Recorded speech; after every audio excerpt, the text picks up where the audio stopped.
Hey guys. So, it's Father's Day. I already have a little bit of makeup on because I had to be at church early, which our church already starts early. It starts at 9:45, which is like way earlier than most churches. Most churches start at like 11. But I had to be there at 8:15 because I'm on the worship team and we had practice. So, I have like literally foundation and mascara on. That's it. So I'm about to, hold on. Thank you. Shut the door. I'm about to put some like other makeup on. And let's talk about dads because it's Father's Day. And I know everybody like has their dad's story, you know. Mine is not going to be the same as yours. Yours is not going to be the same as mine. And that's okay. But it's Father's Day. So let's talk about dads. My real dad actually didn't. I lie.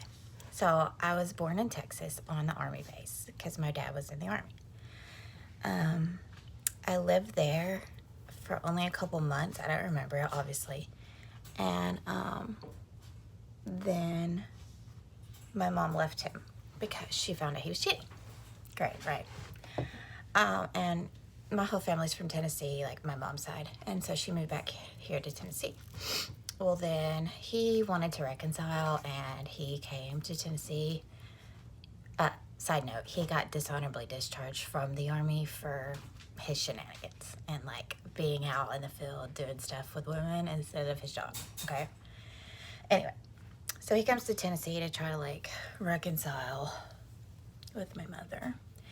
And typical like mom thing, I think that we've all thought, or I know I did and my mom did, like you want to try to fix it with the person you had a kid with because you want your kid to know their dad, right? So whatever, she's trying to let him see me, and she's working at a grocery store and he's taking me to the park and stuff, and like that lasted for like a couple weeks. Well, then one day he's like, hey, I'm gonna take Kayla. I'm Kayla, by the way. He told my mom, she's at work, I'm gonna take Kayla to go buy her an outfit. Well, I had an ear infection and I was a little bit sick, kind of had a fever, and she was like, I don't know if it's a good idea, she doesn't feel good. He was like, we're not gonna be out doing the most. Like, I'm literally taking her to Walmart to like buy her some clothes. She was like, well, whatever, that's fine, just, just try to protect her because she's sick. A few hours later, my grandma, my mom's mom, comes through the line at my mom's grocery store and like literally waits in line and to tell my mom, hey, I think John, which is my real dad's name, took Kayla. I went into the room, all of Kayla's stuff is gone, his stuff is gone, I think they're gone. So my mom literally like passes out. She blacks out. There's people in line, customers in line. She's panicked, okay, because they were separated, but their divorce wasn't final because I don't know if it's still the law. I don't know. I'm married right now. I've never been divorced. But the law was like, okay, if you're separated, you have to be separated for 6 months. And then during that time, they want to like make sure you're not going to reconcile, I guess. And then the divorce, you can go to court to get your divorce final. But it was during that time, so their divorce wasn't final. So she, of course, calls the cops. She goes, sees that the stuff is gone, realizes that he's gone. Okay, he's from Vermont. All of his family, everybody he knows is in Vermont. So she panics. She calls the cops, of course, like, hello, my child has been kidnapped, basically. And the cops tell her there's nothing I can do. That is technically your husband. That's her father. We cannot help you. I'm sorry. So she doesn't know what to do. She's calling.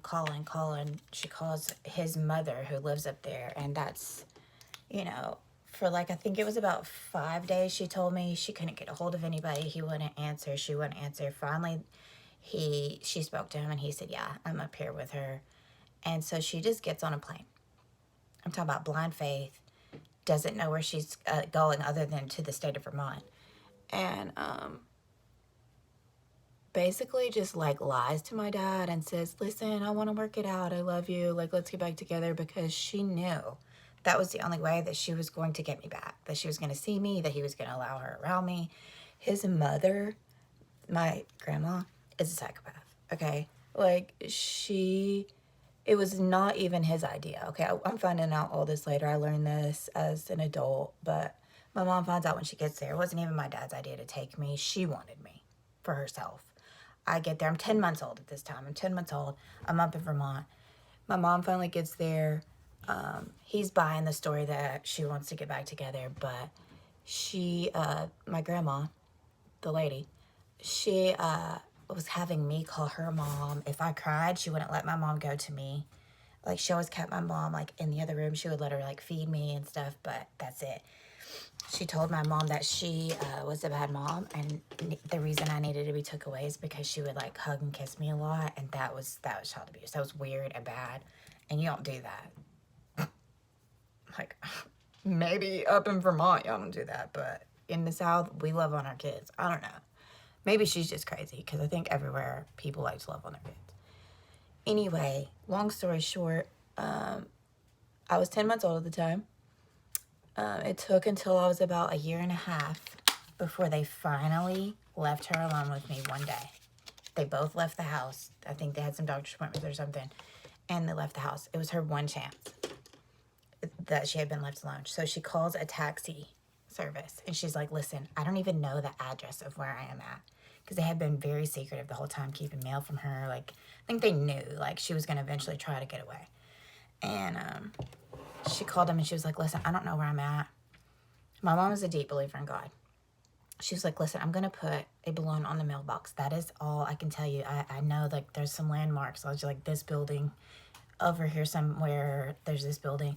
The taxi man found her, picked her up with me, with a little bit of clothes we had, and drove her to the airport, okay? Mind you, there was no cell phones then, okay? And so she gets on the plane to head back to Tennessee, not knowing if there's going to be a soul there to pick her up when she gets there. My granny, my mom's mom, in Tennessee, tells her husband, she was like, listen, we have to go to the airport today. And he's like, why? Like, no one's called. Linda hasn't called, which is my mom, hasn't called to say to pick her up, like, nothing. She was like, I don't know what to tell you. I feel like they're going to be there today, and we're going to that airport. Okay, y'all, where we live, the airport is like 2 hours away. It's like a big town. We live in a small town. So they went, and here come my mama off the plane with me. And it's one of those, like, miracle situations, okay? I'm a year and a half. I did not see my daddy again until I was in 5th grade. He came down for, like, a weekend. I saw him. It was super weird. I, like, hid under my mom and, like, didn't want anything to do with him at all. Well, that was it. He went back home. I never saw him again. I never talked to the man. He didn't, like, call me on holidays or nothing. I never heard from him. Well, then when I'm 15, my life had fallen apart at this point. I'm not going to bash my mother. She's a great person, but she does have mental health issues. Probably from all the crap she's been through. Like, I could make a whole video on just that. Like, the stuff she's been through, like, a human being shouldn't even survive. But I'm a teenager. I was a hot mess. Okay, I was not making life easy for her. And anyway, long story short, we ended up homeless. We were sleeping in the car. And we still like stopped at the laundromat. I would wash my hair in the sink before I went to school every day. I'm in high school. And so I still to this day don't know how my school found out I was homeless. I didn't tell anybody. It was like I wasn't proud of it, so I didn't tell anybody. None of my friends knew. And I wasn't dirty, so I don't know how they found out, but they did. And they called me in the office and they said, listen, these are your options. You can go into foster care, or you can go live with your other biological parent. Okay, neither one of those options were good for me. So me and my mom talked about it, and she begged me to go live with my other parent, because it was only for, like, I was already on probation for truancy, for, like, skipping school a whole bunch. And I talked to my probation officer. She was like, you only have to do it until you're off probation. It was like till the end of school. I think it was like 8 months that I had to go. So my mom was like, listen, just go live with your dad for 8 months. It's better than you going into the foster system, because I feel like once you go into that, I'll never get you out. And I was 15, so that would have been like 3 years until I'm 18 for her. In her mind, it would have been like impossible to get me out, which may very well have been true. I don't know. So here comes my daddy. Picked me up in his little truck and what little bit of stuff I had. And we go to sleep in a hotel because, you know what? He didn't have a place to live either, because that was so much better than where I was at. I'm not going to go into detail because it's gross. But the very first night that I stayed there with him in that hotel, I woke up to him doing stuff to me. I'm also in a position where I didn't really know what to do. I knew I couldn't go back home because there wasn't really a home. I was so scared to go into the foster system because that seemed worse. To me, this man doing this was a complete stranger. It was like he was my dad. I didn't know him. You know, he was basically a stranger off the street. Like, I had met him when I was a baby, but, like, I didn't remember that. So I literally, like, rolled over to where he couldn't touch me anymore and just pretended to still be asleep. And then we woke up the next morning. Neither of us ever spoke about it, and it never happened again. So eventually we get some apartment. A local church had give us some furniture. I walked to school every day, to high school, and walked back. I made straight A's. It was fine for a little bit. Well, then my dad's drug problem came out. He started doing what I now, as an adult, realize is crack, because the smell. I didn't know it then because I had never been around anything like that, but he was smoking crack. And he lost everything. His cell phone, his job, his truck, everything. I was literally eating the, like, you know how churches will give you canned food? Like corn, green beans, stuff like that. I was eating that cold out of the can. Like, that's the food I ate, or I ate at school. That was it. Well, my mom, I'm talking to her a little bit on his cell phone. He would let me call her sometimes, and I was kind of telling her, like, this is bad. Like, we don't have any food. So she had kind of got her life together, wasn't homeless anymore during this time. It had been like 2 months. And so she would send me some money so that I could have, like, lunch money for school and stuff like that. Well, then I went to buy something, and I realized that my dad had took every bit of money out of my wallet, which wasn't a lot, but the man had stole from me. And that was it. A snap. I ran into the apartment, stuck my finger in his face. I don't remember everything I said because I was, kind of out of my mind. And, I'm sorry, I didn't stick my finger in his face. I'm yelling at him. He sticks his finger in my face, and he says something. I don't remember. All I remember is grabbing his finger and just breaking it. And him telling me I'm calling the cops. And I'm like, okay. So I walked outside. I'm standing in front of my apartment, smoking a cigarette, because, yes, I smoked cigarettes. I was a hot mess at 15. That was the least of my worries. And here comes the cops. They rolled up. And I told them what happened. Just with that fight. I didn't tell them, like, everything that happened. I just told them about the fight. They did take me in. They took me to, like, a juvie for 24 hours. That was it. And then they let me out. And they told me, your dad is crazier than you are, honestly. And I was like, you have no idea. And the condition of my probation was that I could not leave from living with him, or I would be sent off.